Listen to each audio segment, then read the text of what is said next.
Hey everybody, welcome to Geek Rant. It's Greg here again on the channel with Toby, and today we're going to be talking about episode 7 of the Rings of Power.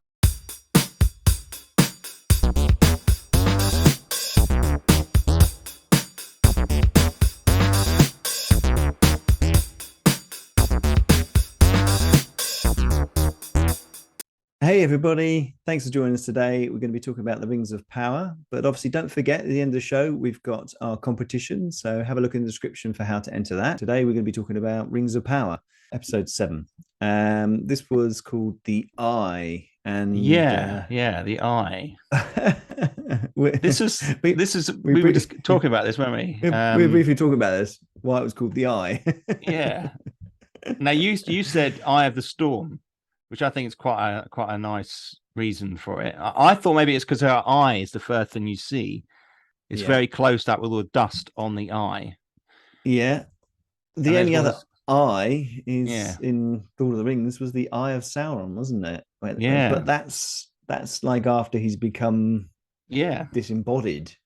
So a bit of a weird name for the for the episode. It's also the penultimate episode, so we've got one more to go before the end of the series. At the end of the end of episode 6, we saw that the water was let down through the trenches and the tunnels, and ended up setting off Mount Doom and causing this massive eruption. A lot happened in the episode, didn't it? It was very busy.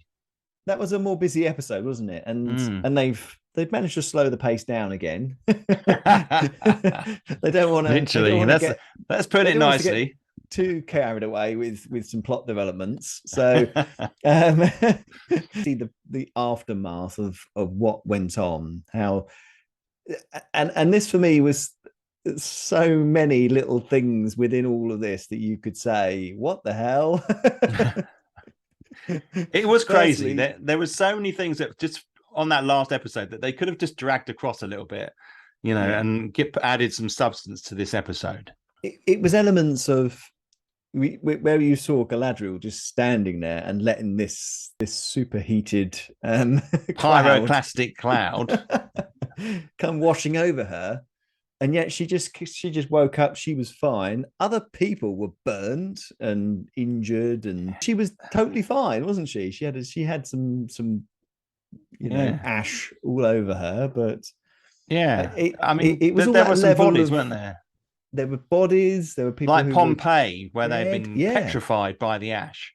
But she seemed totally fine, and I thought that was a bit inconsistent. All that sort of that side of it there. The physics of life, you mean? Yes, how things get burnt. The physics. How things get burnt. You saw that horse riding through, and it was all on fire. And she sort of just looked at it, and it was. I suppose she was totally stunned. Maybe she was just totally stunned, and her reactions to things didn't seem quite. People were sort of all on the floor. She didn't really attend to them too much there, did she? Oh, Galadriel. She wasn't very helpful, was she? She kind of. No. Well, Theo kind of emerges from this orange haze that's now surrounding everything, and they're all covered in dust from the mountain eruption.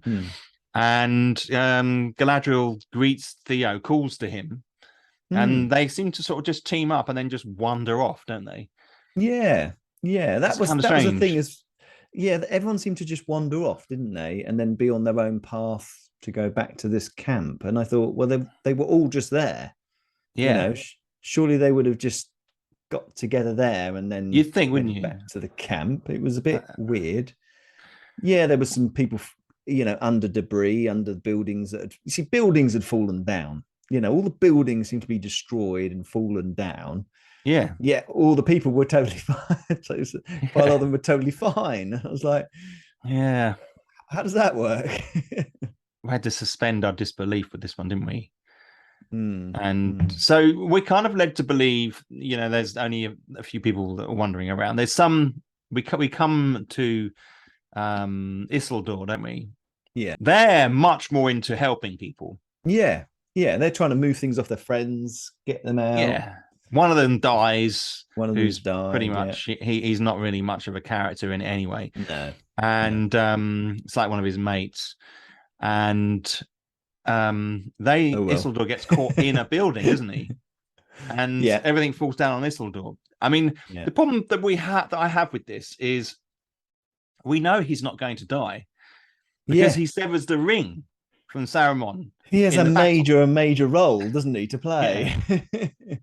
Yeah. So there's no suspense there, and that is something that is difficult to overcome. You know, when you're doing a prequel sort of thing, you know people are going to survive. They don't have that threat of dying, do they? No, not like they do in the House of Dragons. You know, we're not sure who's going to survive or who's going to die.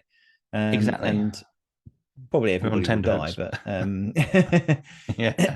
but in this, like you say, you don't feel much threat, do you, of them dying? No. Muriel gets, as one of these buildings is sort of full, some stuff goes in her eyes, doesn't it? And she actually loses her sight. She sees grey, she said, didn't she? She sees grey, that's right, because I suspect that means that she'll get her sight back. I don't know. I really don't know. I don't know. I suspect she will. Right. And so but she doesn't want to seem to admit it, does she? At the first, she's been led on a horse, you know. So says, when are we getting out of this cloud, this dust? And we've been out of it for a mile, you know. None of it's very inspiring, is it? None of it's very exciting.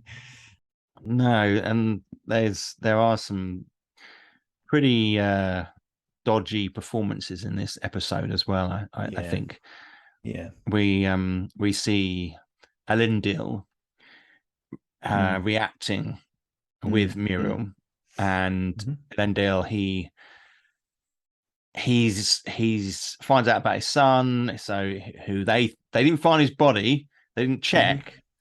No, so they didn't get in there and like lift timbers off and say, "Are you okay?" And there's none of that. I know it was like an inferno, but they could have called out or something. But anyway, so he's in a bit of a state, and we see Lloyd Owen, who plays Elendil, sort of turning away from Muriel, and he does this really kind of sad look, but it just doesn't carry. There's no kind of chemistry between the characters. There's the direction, and the setup is very awkward. And you know, that highlighted for me that maybe the way that this has been shot, the way the scripting, it isn't letting us get close to the characters. Not at all. It's not just the fact that it's a bad story. It's the direction and the way they approach the characters in frame that isn't helping. You know, little devices that you take for granted. That good direction kind of it pulls you in, doesn't it? But this, I felt very detached, and I felt very awkward. And I was very aware of the actors playing the parts rather than looking at the characters themselves. And I was in a state of disbelief a lot of the time for how they were behaving, what they were doing. You know. It's weird. I'd written down in my sort of notes about they don't really have any presence, gravitas. You know, there's no real, none of the characters, even through the rest of this episode. You know, they all feel very hollow and empty sort of characters to me. I'm with you. I don't really feel that much of an urge to get on board with them. Do you know what I mean? To worry about them. How's it all going to play out? You know, I was thinking, Arondir and Bronwyn had got killed. Oh well, you know, that's they've done their bit. It you know, when they turned up at the end, I wasn't like, oh great, you know, they survived. It's and ironically, those Bronwyn and Arondir, they're made up characters, so they can just kill them off if they have to. Yeah, you know, that's why true. I thought these characters. Part of the reason why I thought these characters would be in there. Because you can't kill the original characters. No. But if you add in characters, you can kill them off. And that adds tension and intrigue and action. But none of that. unfortunately. All the crappy new characters seem to be clinging on. I just want to see if we could kill them off. That would make things much more interesting, wouldn't it? It would. Yeah. It'd be good. It'd be a bit more honest as well, wouldn't it? With what's going on. Yeah.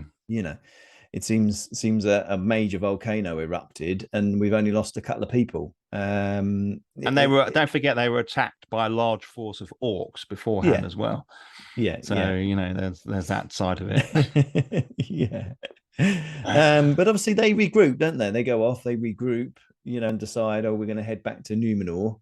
But then suddenly, when Galadriel turns up again, Muriel's like, "Oh no, we're gonna come back and we're gonna fight, and the elves will be waiting." And I think that was a big thing for me. Galadriel seems to have had a bit of a change of character now. She seems to be talking about, "Oh no, we shouldn't count how many orcs we've killed." Just an episode before, she was threatening how Adar with, "I'm going to kill all the orcs possible and then kill you at the end and torture you." And she suddenly changed. All this is kind of I thought that was really weird. Bad direction. Bad direction. I picked up on that straight away when she was preaching to the boy. To Theo. He kept encouraging, "Let's get him, let's put it." And she's like, "Oh no, don't, we shouldn't be doing, and it's like some really bad lines that she came up with at that point as well. Very patronizing and contradictory to her character. Yeah. I just thought everything we'd sort of seen. They I think maybe they just thought maybe we need to make her a little bit more sympathetic. They just threw it in. Do you think they were trying to go for she'd seen the error of her ways and was repenting slightly? There's always room for that. But you see, I can't believe that she won't in the next episode suddenly want to kill everybody again. See, that's the problem. I can't believe that this character development is a permanent thing, because we see it with the others. It's kind of sporadic and random, and the people they don't really have a grip. They haven't spent time with these characters, have they? It's crazy. No. But we end up going back to the Harfords, don't we? They've gone to the place where they normally find these orchards and where they can go, and they found that some of the debris from Mount Doom has landed there, which I kind of think is like kind of random. Probably quite a distance away. It would seem a long distance away. And it's funny, the scene, it's just their wagons and the trees that are burnt. Yeah. It was a very, really bad luck. It was 1 in a billion shot, wasn't it? And none of them are dead. None of them were inside their wagons, are they? Just happened to all be outside when this was happening. So another kind of illogical setup to a scene that then proceeds in an illogical fashion. And obviously they then try to get the stranger, don't they, to try and heal the trees, try and heal things. Yeah. Which he has a go, doesn't he? He sort of has the plight, and he says these magical words. I don't know what he's actually saying, but he's saying something. Yeah, Elvish, real old language. It's some of Tolkien's old language that he designed, but I think another thing with this, another inconsistency, is that all of his magic that he's cast before is immediate. Yeah. And this magic isn't. No. So well, they wanted to send him away. They all wanted to be afraid of him again.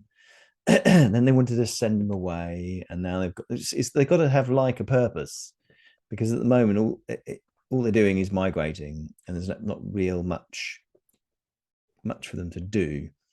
So they've got angry with him, told him to go, and now we've got to go and find him again because these people are after him. I'm obviously jumping about there, sorry.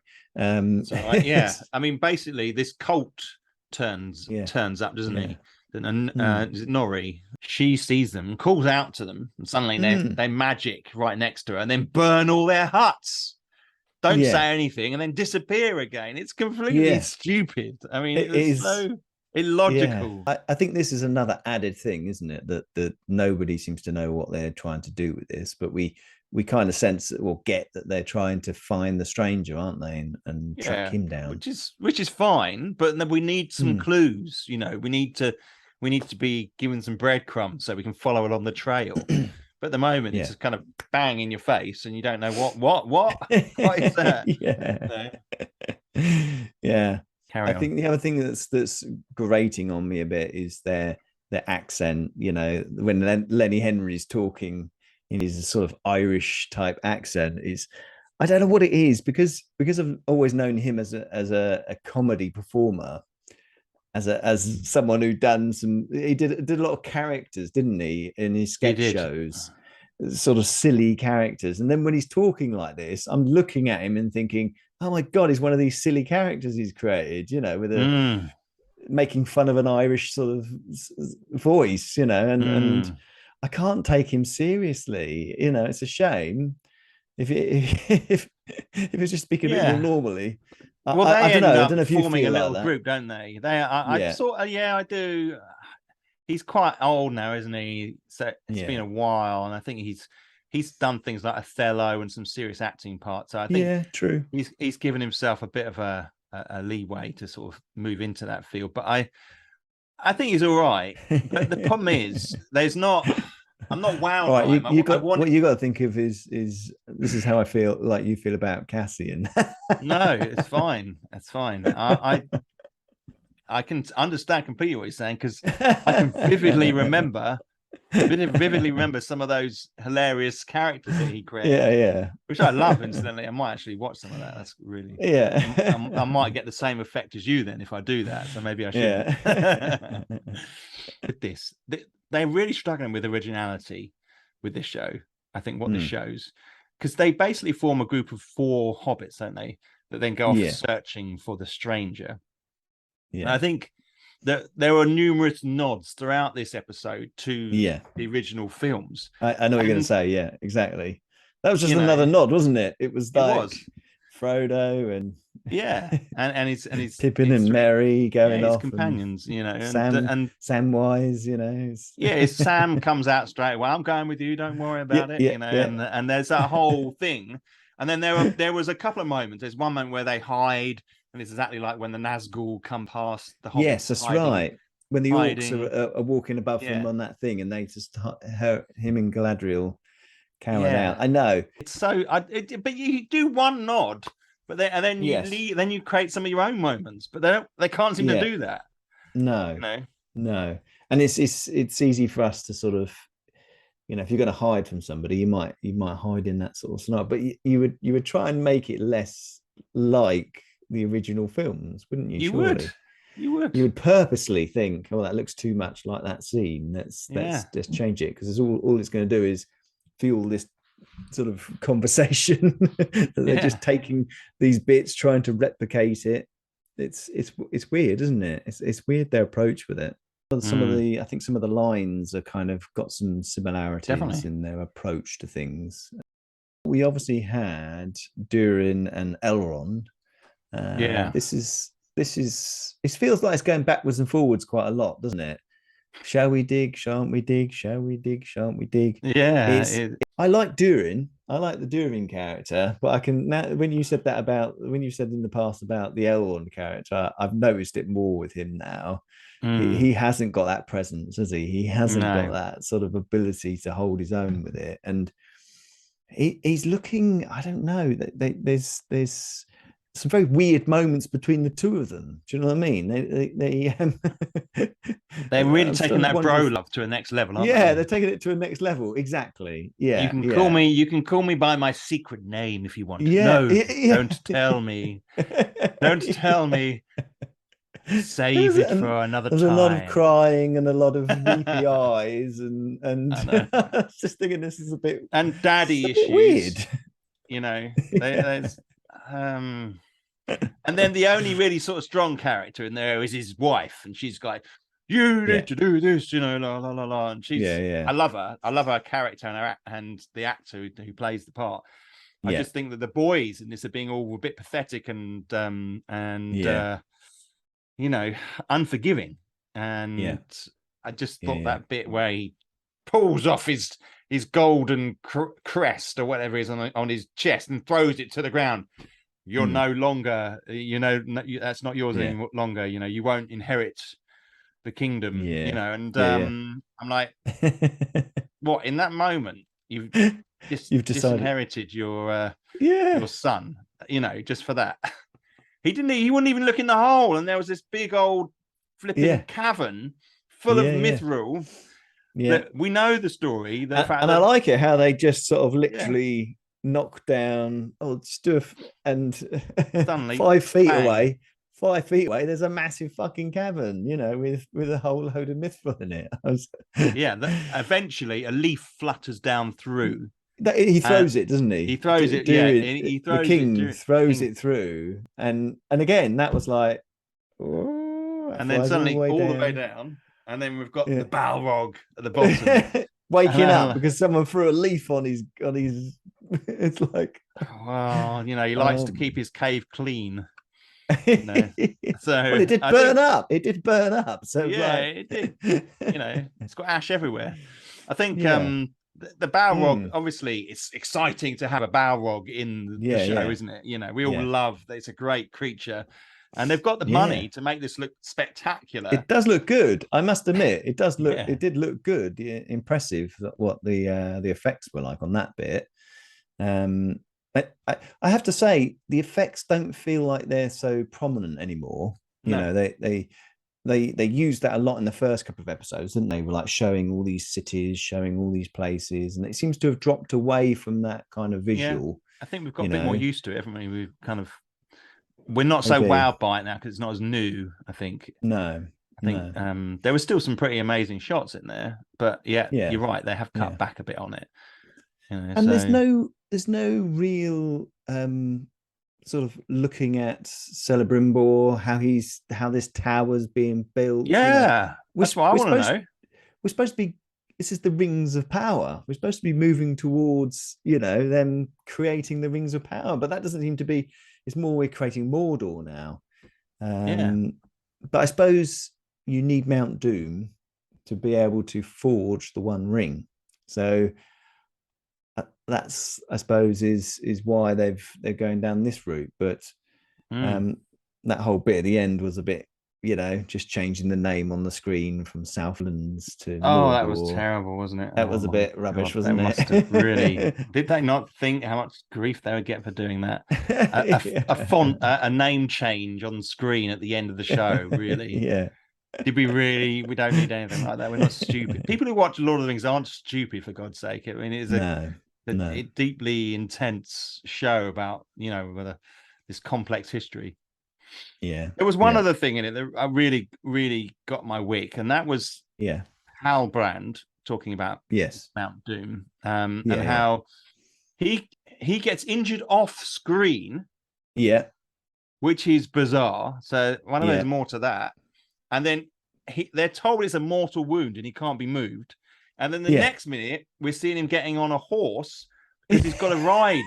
He's got to ride a week to get the medicine to heal his mortal wound. No.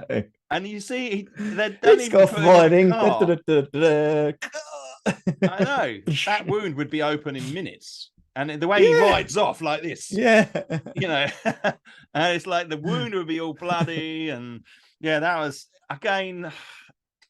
I want to believe it, but I'm just taken out of the immersion by questioning. Would that happen?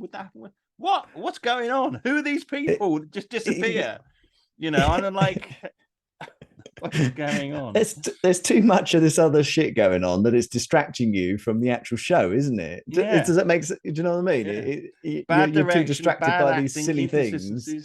You're like, what? I know.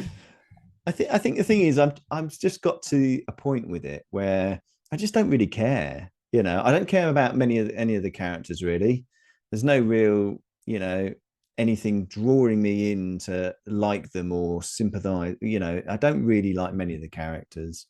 It's moving at a plodding pace, isn't it? We had that one episode where there was a battle and some things going on, and now it seems to have got back to a very boring sort of pace. And yeah, I kind of like, I got to the point of like thinking, whatever. That's happened. They're probably going to change the law on this or the history of that, and it's one of those situations where if you're watching it and you want to go to the toilet, you get up and you say, don't bother pausing it, because you're not you're not going to miss anything. Do you know what I'm saying? You can come back in and you like, anything happened? No, nothing's happened. And then you just sit back down, and exactly. I mean, I'm trying to think of the positives, because this is a really negative review, but I think the characters that I like, the ones I'm sort of drawn to instinctively is Nori and the Stranger. It's really irritating that those are within the Harfoot environment, because they're all bloody irritating, and their characters change every 5 minutes. So I quite like those two. So if they could separate those two, maybe that'd be quite interesting to have those two. Yeah, it's funny. I'm not so fussed about all that. I'm not. And then a little bit about the Stranger. I'd like it if the Stranger had some more ability or came out with some. Well, I think he's shown a fair few magic tricks. Yeah. And then the other character that I'm sort of instinctively drawn to like is Halbrand. And really? I quite like the actor, I think, who's playing him. Okay. I kind of his inconsistency as a character was a shame, but I think that he's got the only one with a reason to have sudden fits of anger and aggression. Yeah. Because and I'd like to get closer to that character. Well, for me, the only character I'm sort of thinking is actually trying are the dwarves. I feel they portrayed them quite well. I think the son during he's had a bit to do. He's had a bit of emotion to convey. Like you said, we thought the princess was okay. She's been quite good. Yeah. And so I've quite enjoyed that. And there's not been a lot of that, but it was a little bit too backwards and forwards. Oh, don't do it, don't do it. And there's not enough story. That let it down. And I think there's a bit more to it, then that would shine better. So and the thing that comes out of it is the elves are really bad in this. Yeah, they really are. And it is such a shame, because in the films they were flipping amazing, weren't they? They were elves. Good, yeah. All the actors they cast in it, they all had that kind of presence, and the way they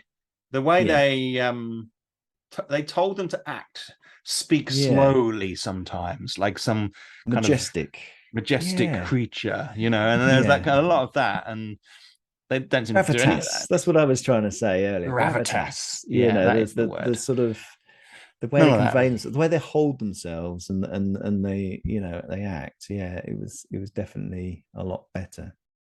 I'm not sure what the finale is going to be, how that's going to pan out. What are we waiting for in the finale? We've had Mordor be created.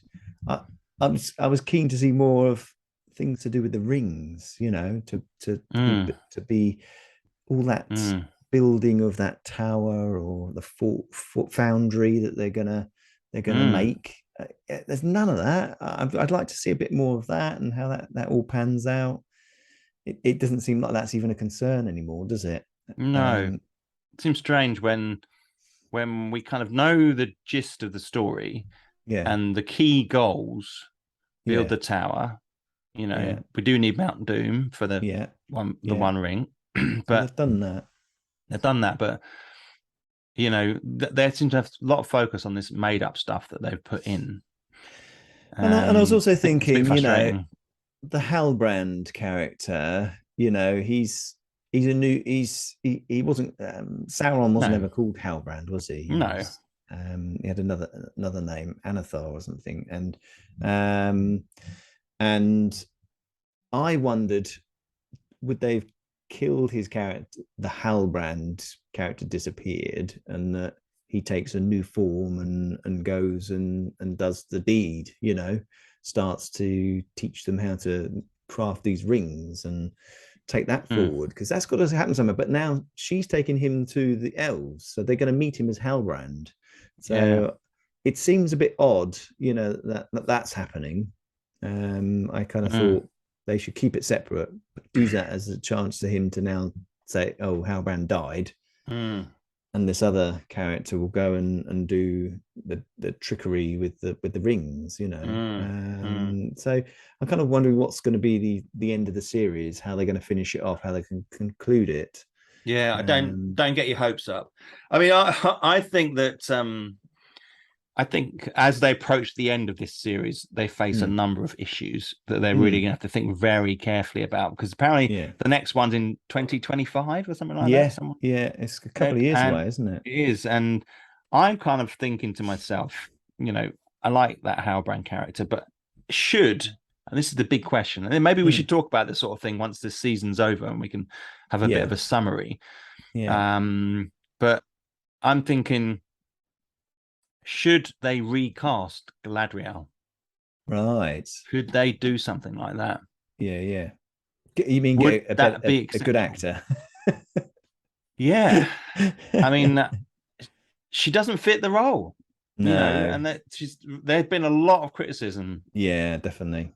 And even people like Nerd of the Rings recommend his channel, by the way. If you go, he can't get to grips. He is as loyal to the Lord of the Rings as you can get. Even he can't get to grips with how Galadriel has been portrayed. And now obviously the direction is a lot to do with it, but I think that this actor has a very set range. And I don't know whether Galadriel falls in her range, unfortunately. But should they recast? Would that be acceptable? I don't know. I don't know whether it would. Could you recast the main character in the most expensive TV series ever created? I don't know. Maybe but the thing is, have they given her a contract for X amount of film, X amount of series? That's the only thing. I suppose they just pay her out, won't they? I would, but that's and Amazon are a money-making machine, aren't they? They're going to try and find a way to do this. Which is a real. This is why it sort of surprises me. When I first came into this, I'm a big fan, and I know you are as well, of The Expanse. Yeah, massive. The Expanse was an excellent series, and that was an Amazon made or commissioned, should we say, series. Because I know that Bezos liked the stories. So I was hopeful that this was going to be something really good, something really positive. And it's interesting. I think that's now maybe even 10 years ago they did the first season of The Expanse. It's a while ago. It's getting on now, isn't it? I think that what we may be seeing from that is that Amazon has evolved substantially over especially the last few years. And I wonder how much, whether Bezos he's further from the subject matter. I'm not saying he was down on set directing things, but I know you weren't, but you're right. If it's a pet project for the owner, he's going to be keeping an eye on things, isn't he? But it is strange, very strange. But we should maybe we should do an episode where we kind of break down where we think it could be improved. Maybe, and then send it to Bezos himself and see what he says. Brilliant. On that note, I think we might call it a day. Anyway, thanks for watching. Obviously, if you can subscribe and like the video, that would be much appreciated. But don't forget, we've got our quiz coming up. Description below just to how you can enter. And we'll see you again soon. Competition time. What film is this? You will. Go out there. I won't.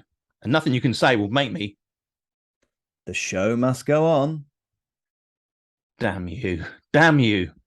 I won't say that stupid line one more time. Add your guess in the comments and hopefully you'll be in our league table.